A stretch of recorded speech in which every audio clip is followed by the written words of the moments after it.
욥기 16장 1절에서 17절까지 우리 한 목소리로 함께 봉독하겠습니다.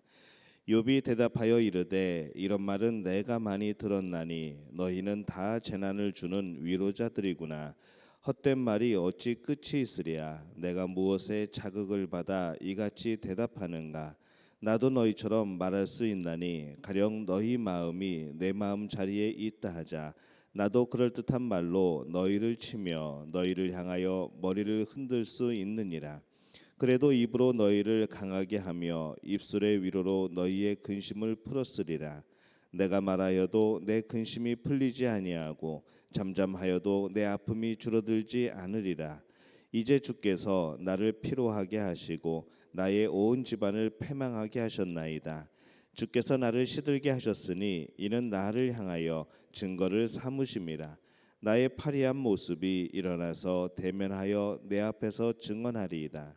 그는 진노하사 나를 찢고 적대시하시며 나를 향하여 이를 갈고 원수가 되어 날카로운 눈초리로 나를 보시고 무리들은 나를 향하여 입을 크게 벌리며 나를 모욕하여 뺨을 치며 함께 모여 나를 대적하는구나.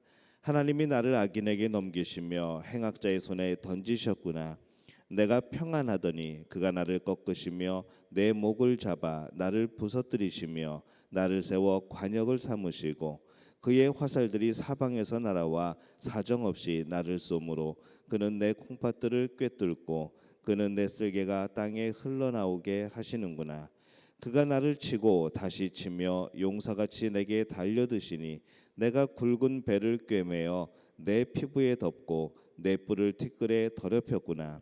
내 얼굴은 울음으로 붉혔고 내 눈꺼풀에는 죽음의 그늘이 있구나. 그러나 내 손에게는 포악이 없고 나의 기도는 정결하니라. 아멘. 할렐루야. 하나님의 은혜가 오늘 새벽에 하루의 첫 시간을 주 앞에 드리는 우리 믿음의 가족들에게 함께 하시기를 예수님의 이름으로 축원합니다.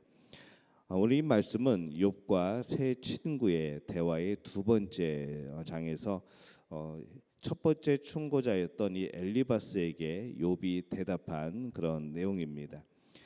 이 사람은 고난 중에 있을 때 위로가 필요합니다. 그러나 이 고난이 깊어지면은 이 위로자가 없는 경우가 많이 있습니다.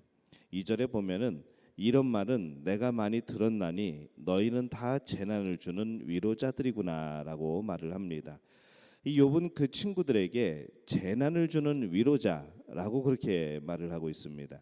우리가 이 성경의 원문을 직역하면은 더 힘들게 하는 위로자라고 해석을 할 수 있죠.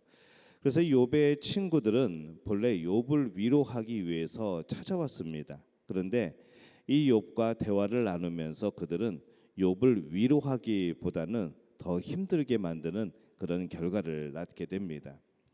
그들도 욥을 위로하기를 원했죠. 또 그런 마음으로 찾아온 겁니다. 또 정말 욥을 위해서 찾아온 겁니다. 그런데 그들은 이 고난의 당사자가 아니었기 때문에 그 고난을 직접 겪는 그 본인이 아니었기 때문에 그의 마음과 그의 상황과 이 모든 것들을 정말 깊이 파악할 수 있는 그것이 되지 못했던 것이죠. 그러다 보니까 그렇기 때문에 이 욥을 진정으로 위로해 주는 그런 사람이 되지를 못합니다. 욥은 이 고난당하는 사람으로서 위로가 필요한 사람입니다. 그 친구들도 위로하기 위해 왔습니다. 근데 이 욥을 위로하기 위해서 그들이 이런 말도 하고 저런 말도 하고 그들이 살아오면서 경험한 많은 그런 지혜들 또 많은 그런 기준들을 말하면서 욥을 위로하려고 했던 것이죠. 근데 이 결과적으로 이 욥에게 위로가 되기보다는 욥의 마음을 더 아프게 한 그런 결과로 남게 됩니다. 이것이 심각한 고난의 때에 사람들의 한계일 때가 있습니다. 가장 위로가 필요한 때에 그때에 사실은 아무 위로도 받지 못하고 오히려 위로를 해주는 것이 더 상처가 되어버리는 그런 경우들이 있는 것이죠. 이 욥의 친구들은 어떻게 보면 우리가 욥의 친구들을 무시할 수도 있습니다. 어떻게 욥을 찾아와 가지고 그렇게 얘기를 하는가? 어떻게 의롭다 칭함을 받은 욥한테 네가 죄인 아니냐, 네가 죄 때문에 그런 건 아니냐라면서 어떻게 욥에게 그런 말을 할 수 있을까? 약간 이게 어리석게 보일 수도 있습니다. 근데 이 욥의 친구들의 대화를 가만히 들어보면은 이 욥의 친구들이 그렇게 뭐 지혜가 없거나 어리석은 사람들이 아닌 것을 우리는 알 수 있죠.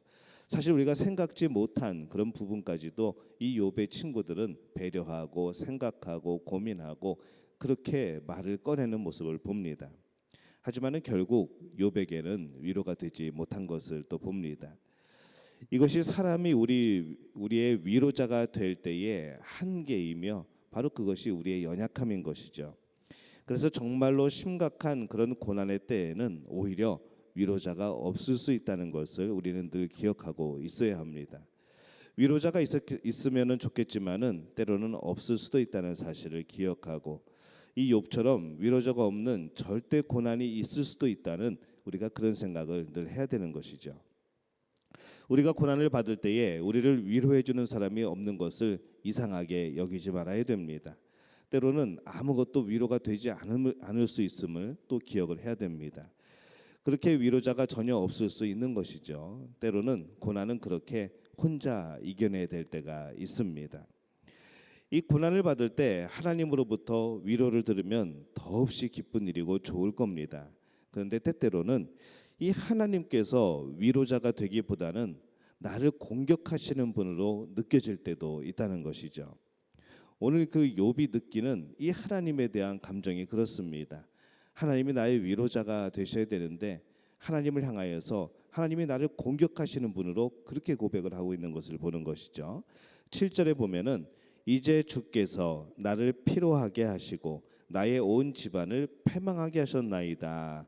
이렇게 시작해서 계속하여서 하나님이 나를 치셨다고 하나님이 나를 공격하셨다고 그렇게 고백하는 내용들이 나옵니다.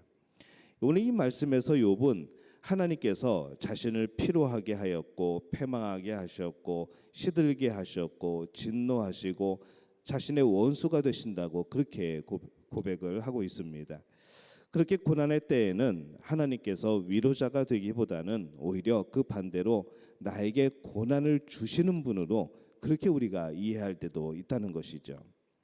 욥이 느낀 것처럼 이 고난의 때에 그렇게 하나님도 위로자가 되지 못하고 오히려 고난을 주시는 분으로 우리도 그렇게 생각하고 느낄 수 있다는 겁니다. 그래서 고난은 사실은 더욱 힘든 그런 것입니다. 어떤 환난에서도 우리의 위로자가 되셔야 될 이 하나님께서 오히려 우리를 공격하시는 분으로 느끼게 되니 그 얼마나 힘들겠습니까? 하나님을 의지하며 살았는데 하나님께 늘 앞에서 하나님 앞에서 하나님을 향하여 그렇게 살아왔는데 이 하나님이 나를 공격하시는 분이 된다고 느꼈을 때 사실 그 절망은 굉장히 큰 것이죠. 그러나 욥을 보면은 그렇습니다. 그런 느낌에도 불구하고 하나님 앞에 친구들 앞에 하나님이 나를 공격하고 계신다고 그런 느낌으로 그런 생각으로 말을 하고 있음에도 불구하고 그는 철저히 하나님 앞에서 정결하게 서 있는 모습을 봅니다. 정말로 망가지고 죄악에 빠져들고 죄된 모습으로 하나님 앞에 선 것이 아니라 항상 그런 느낌에도 불구하고 하나님이 나를 공격하신다는 느낌에도 불구하고 하나님 앞에서 정결하게 서 있는 것이죠. 17절에 보면은 이렇게 고백을 합니다. 그러나 내 손에는 포악이 없고 나의 기도는 정결하니라. 이렇게 고백을 하죠. 그는 하나님께서 이 자신의 위로자가 되지 못하실 때에도 하나님을 여전히 신뢰하고 있는 겁니다. 하나님 앞에 엎드렸습니다. 이 자세가 참 중요한 겁니다.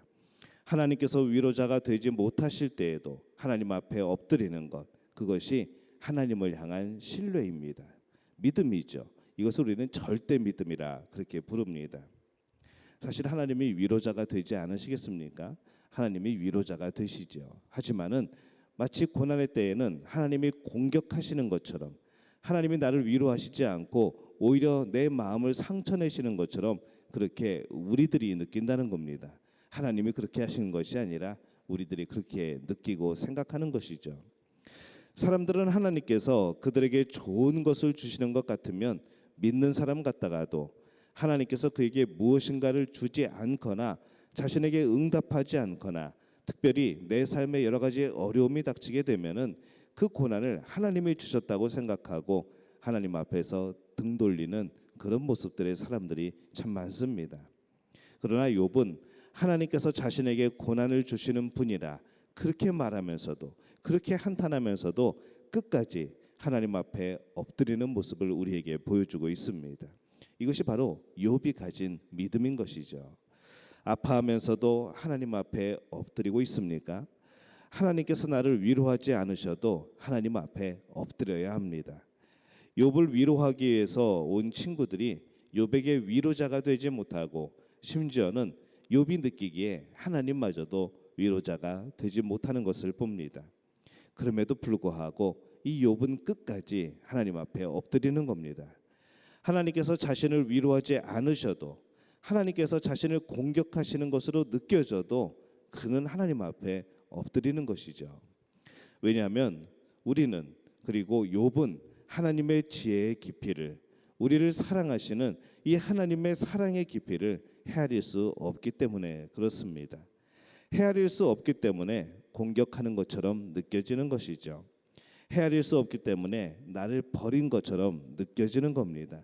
그것은 우리의 느낌인 것이죠. 고난의 때에 그렇게 어느 곳에도 위로자가 없는 것처럼 그렇게 우리 눈에 보이고 느낄 때가 있습니다. 그러나 그 순간에도 욥이 오직 하나님 앞에 엎드린 것처럼 우리도 하나님 앞에 엎드려야 합니다. 그러할 때에 욥이 이후에 진정한 하나님의 위로를 얻게 되고 다시 하나님이 주시는 놀라운 복을 얻게 되는 모습을 통하여서 우리 또한 하나님께 큰 위로와 복을 얻게 되는 것을 소망하고 기약해야 되는 것이죠. 오늘 우리들의 삶은 어떻습니까? 하나님이 공격자로 느껴지십니까? 여러 가지 고난 앞에서 하나님이 우리를 패하게 하시는 것으로, 하나님이 우리에게 어려움을 주시는 것으로 우리는 그렇게 생각을 하고 있습니까? 또 그렇게 느끼고 있습니까? 그렇다 할지라도, 그럼에도 불구하고 우리는 하나님 앞에 겸손한 마음으로 엎드려야 합니다. 오늘 그렇게 엎드린 그 우리의 모습 가운데, 우리의 그 믿음 가운데 하나님께서 진정한 위로와 회복을 더하여 주실 줄로 믿습니다. 오늘 그 복을 누리는 우리 믿음의 가족들이 되어지시기를 예수님의 이름으로 축원합니다. 제가 기도하겠습니다. 하나님, 은혜와 사랑에 감사를 드립니다. 아버지 하나님, 참으로 큰 고난이 있을 때, 그 속에 있을 때 많은 것을 보지 못하고 그 고난의 의미를 깨닫지 못하고, 때로는 하나님이 나를 공격하시는 것처럼, 하나님이 나를 치시는 것처럼, 하나님이 나의 진정한 위로자가 되지 못하시는 것처럼 느껴지는 우리의 마음과 우리의 생각들이 있음을 고백합니다. 그러나 하나님, 그러한 가운데서도 하나님 앞에 엎드리는 자들 되게 도와주옵소서. 하나님 안에서 고민하고 하나님 안에서 몸부림치고 하나님 안에서 뜻을 구하는 저희들 되게 도와주옵소서. 그 어떠한 경우에서도 하나님께 등 돌리지 않는 우리의 믿음이 되게 도와주옵소서. 하나님, 그럴 때에 진정한 위로가 되실 줄로 믿습니다. 그럴 때에 진정한 회복이 되실 줄로 믿습니다. 그 하나님을 의지하여 오늘 하나님 앞에 한 걸음 더 나아가오니 하나님 붙드시고 함께하여 주시옵소서. 오늘 믿음의 가족들이 그 힘으로 승리함을 얻게 도와 주옵소서. 예수님의 이름으로 기도합니다. 아멘.